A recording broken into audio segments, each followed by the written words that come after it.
السلام علیکم ورحمۃ اللہ وبرکاتہ۔ میں ہوں قاری محمد شعیب اور آپ دیکھ رہے ہیں QMS TV چینل۔ جیسا کہ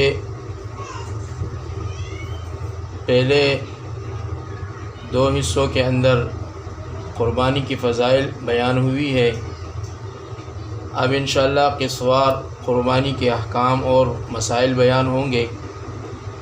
سب سے پہلے اس قسط کے اندر ہم قربانی کے فوائد اور اس کے بعد مسائل بیان کریں گے کہ قربانی کس کس جانور پر ہوتی ہے اور کس کس جانور پر قربانی نہیں ہوتی۔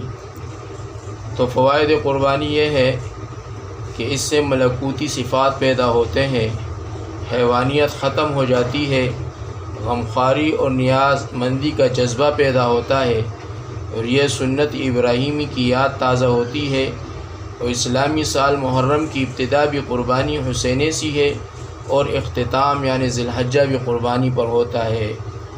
سال بھر ہم اپنی خوشی سے جانور ذبح کرتے ہیں، اب حکم ہے کہ ہماری خوشی سے ذبح کرو۔ بدن کا شکر نماز سے ہوتا ہے، مال کا شکر زکوٰۃ سے ہوتا ہے، اور قوت کا شکر جہاد سے۔ اسی طرح جانور کا شکر قربانی سے ہوتا ہے۔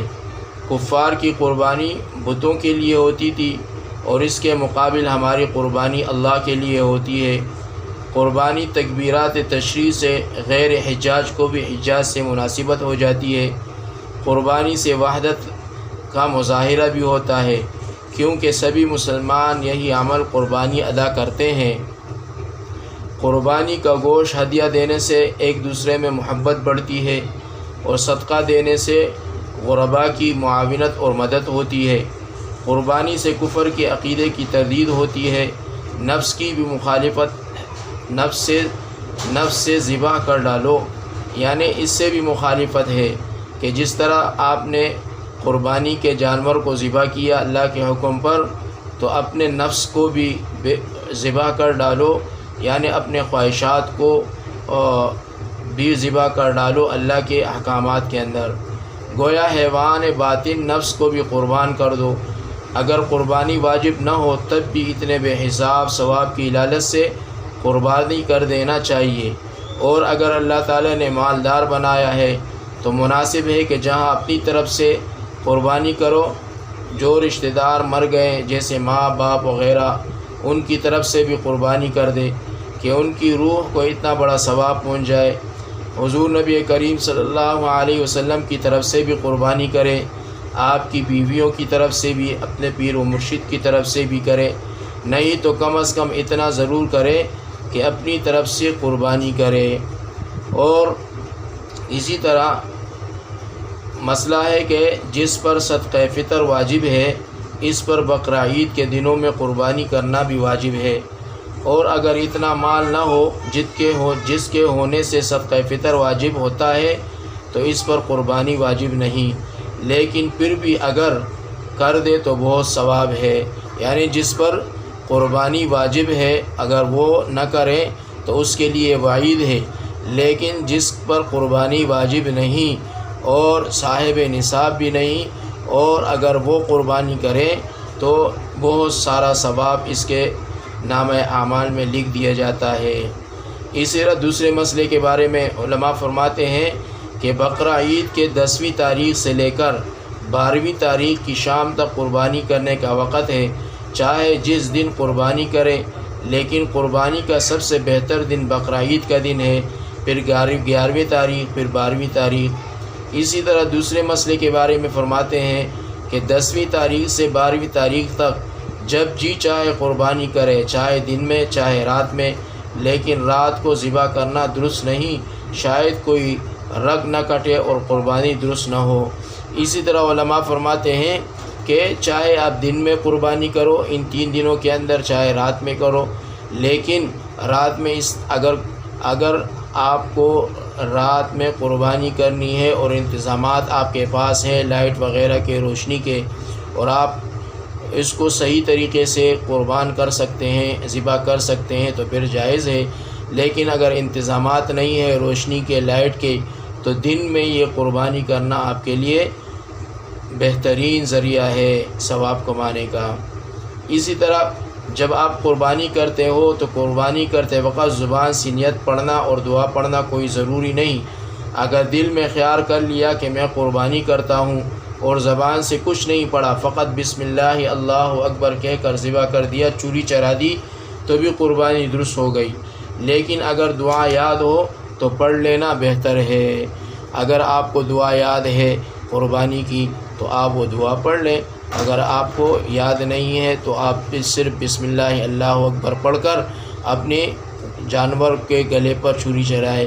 اور کتابوں کے اندر وہ دعا لکھی گئی ہے، انی وجہت وجہی للذی فطر السماوات والارض حنیفا وما انا من المشرکین۔ اگر آپ کو یہ دعا یاد ہے تو بہتر ہے، اگر یاد نہیں تو آپ صرف بسم اللہ اللہ اکبر کہہ کر اس جانور کو ذبح کر ڈالو۔ اسی طرح اس مسئلے کے بارے میں علماء فرماتے ہیں قربانی فقط اپنی طرف سے کرنا واجب ہے، اولاد کی طرف سے واجب نہیں، بلکہ اگر اولاد نابالغ اور مالدار ہو تب بھی ان کی طرف سے قربانی واجب نہیں، نہ اپنے مال میں سے نہ ان کے مال میں سے۔ یعنی قربانی فقط اپنی طرف سے واجب ہے، اپنی اولاد کی طرف سے نہیں۔ اگرچہ اولاد نابالغ ہو اور مالدار ہو تب بھی ان کی اجازت کے بغیر اس کے مال میں سے قربانی یہ کرنا درست نہیں۔ اب یہاں پہ آتا ہے کہ قربانی کے جانور کے اندر حصے کتنے ہونے چاہیے اور کتنے حصوں پر قربانی جائز ہے۔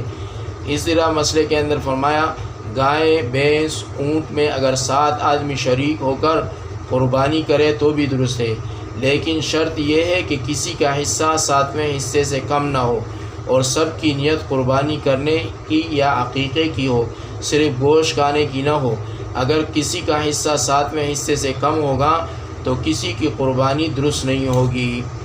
اسی طرح 7 آدمی بھینس میں شریک ہوئے تو گوشت بانٹتے وقت اٹکل سے نہ بانٹے، بلکہ خوب ٹھیک تول کر بانٹے، نہیں تو اگر کوئی حصہ کم زیادہ ہو جائے گا تو سود ہو جائے گا اور گناہ ہوگا۔ اسی طرح بکری سال بھر سے کم کی درست نہیں، جب پورے سال بھر کی ہو تب قربانی درست ہے، اور گائے بھینس 2 سال سے کم عمر کی درست نہیں، پورے 2 سال کی ہو جائے تب قربانی درست ہے۔ اونٹ 5 سال سے کم کا درست نہیں، اور دمبا پیڑ اگر اتنا موٹا تازہ ہو کہ سال بھر کا معلوم ہوتا ہو تو سال بھر سے کم کے دمبے کی قربانی بھی درست ہے، اور اگر ایسا نہ ہو تو سال بھر کا ہونا چاہیے۔ اسی طرح مسئلے کے اندر یہ بھی لکھا ہے کہ جو جانور اندھا ہو یا کانا ہو یا ایک آنکھ کی تہائی روشنی یا اس سے زیادہ جاتی رہی ہو، یا ایک کان یا تہائی سے زیادہ کٹ گیا ہو، یا تہائی سے زیادہ دم کٹ گئی ہو، یا تہائی دم کٹ گئی ہو تو اس جانور کی قربانی درست نہیں۔ اسی طرح جس جانور کے پیدائشی کان نہیں اس کی بھی قربانی درست نہیں، اور اگر کان تو ہے لیکن بالکل ذرا سے چھوٹے تو اس کی قربانی درست ہے۔ جس جانور کی پیدائشی اسی سینگ نہیں، یا سینگ تو تھے لیکن ٹوٹ گئے، اس کی قربانی درست ہے، البتہ اگر جڑ سے بالکل ٹوٹ گئے ہیں تو قربانی درست نہیں۔ مسئلہ خصی یعنی بدیا بکرے اور مینڈے کی قربانی درست ہے۔ اسی طرح جانور کو دیکھ کر لینا چاہیے، اس کی عمر پوچھ کر لینا چاہیے، جانور کو لیتے وقت گھمانا چاہیے تاکہ اطمینان ہو جائے کہ اس کے پاؤں صحیح ہے، چلنے میں کوئی دشواری تو نہیں، اور اسی طرح دانت دیکھ کر چاہیے، اور اسی طرح جو ہے نا بہت سارے اس میں عیب ہوتے ہیں، اگر وہ عیب آپ عیبدار جانور کو لے کر آئیں گے تو پھر آپ کے لیے قربانی کرنا اس پر جائز نہیں ہوگا۔ تو ساری چیزوں کو دیکھ کر قربانی کے جانور کو خریدیں اور پھر اس کو اللہ کی رضا کے لیے ذبح کر دیں۔ اب یہ قربانی کیا ہے؟ یہ آپ صلی اللہ علیہ وسلم کا مبارک طریقہ ہے، اللہ کا حکم ہے، اور ابراہیم علیہ السلام کی یاد ہے۔ مختلف کتابوں میں حضرت اسماعیل علیہ السلام کی ذبح کا واقعہ اس طرح بیان کیا گیا ہے کہ حضرت ابراہیم علیہ السلام نے اپنی زوجہ حضرت حاجرہ اور فرزند ارجمن حضرت اسماعیل علیہ السلام کو اللہ کے حکم سے مکہ کے بیواد اور ویران جگہ میں چھوڑ گئے تو ہر سال ان کی ملاقات کے لیے تشریف لے جاتے۔ آپ حضرت سارہ سے اجازت لے کر مکہ معظمہ تشریف لے جاتے۔ ایک روایت میں ہے کہ جناب ابراہیم علیہ السلام جس سواری پر سوار ہو کر ملک شام سے مکہ معظمہ جاتے اور آتے، وہ سفر بہت ہی جلدی طے ہو جاتا، مہینوں کا سفر دنوں کے اندر طے ہو جاتا۔ تو اسی طرح وہ وہاں قیام کرتے اور خوب مل جل کر جو ہے نا پھر واپس آ جاتے۔ تو آپ علیہ السلام کو خواب میں آیا کہ آپ اپنے بیٹے کو قربان کر رہے ہیں، اور 8ویں ذی الحجہ کو پھر وہی خواب دیکھا اور 9ویں کو پھر وہی خواب دیکھا۔ تو 10 ذی الحجہ کو آپ نے اونٹوں کی قربانی دی اور کہا کہ یہ اللہ کی طرف سے میری آزمائش ہے، اور اسی طرح اسماعیل علیہ السلام کی قربانی دی کہ آخر میں اللہ نے کہا، فرشتوں نے کہا کہ یہ آپ اپنے بیٹے کو ذبح کریں۔ اللہ تبارک و تعالی ہمیں عمل کی توفیق عطا فرمائے، تمام انسانیت تک اس پیغام کو پہنچانے کی توفیق عطا فرمائے، اور صحیح طریقے سے اپنی قربانیوں کو کرنے کی توفیق عطا فرمائے۔ اور اسی کے ساتھ ساتھ میں یہ بھی کہنا چاہوں گا کہ اگر آپ ہمارے یوٹیوب چینل پر پرانے ہیں تو ہمارے ویڈیو کو سبسکرائب کریں، شیئر کریں اور کمنٹ کریں۔ کیا آپ کو یہ ویڈیو اچھی لگی؟ اگر اچھی لگی تو اس کو آگے شیئر کریں، اور اگر آپ ہمارے یوٹیوب چینل پر نئے آئے ہیں تو سب سے پہلے ہمارے یوٹیوب چینل کو سبسکرائب کریں اور بیل آئیکن کے بٹن کو پریس کر کے دبائیں، تاکہ ہماری ہر نئی آنے والی ویڈیو آپ کو بوقت ملے اور آپ ہر ویڈیو سے فائدہ حاصل کریں۔ اور اسی طرح ہمارے ہر اسلامی ویڈیو اور ہر جو ہماری اسلامی ویڈیو اس چینل پر آ رہی ہے، چل رہی ہے، اسے دیکھیں، اسے لائک کریں، اسے شیئر کریں۔ یہ صدقہ جاریہ ہے۔ اللہ تبارک و تعالی ہمارا حامی و ناصر رہے۔ اللہ ہمیں عمل کی توفیق عطا فرمائے۔ السلام علیکم ورحمۃ اللہ وبرکاتہ۔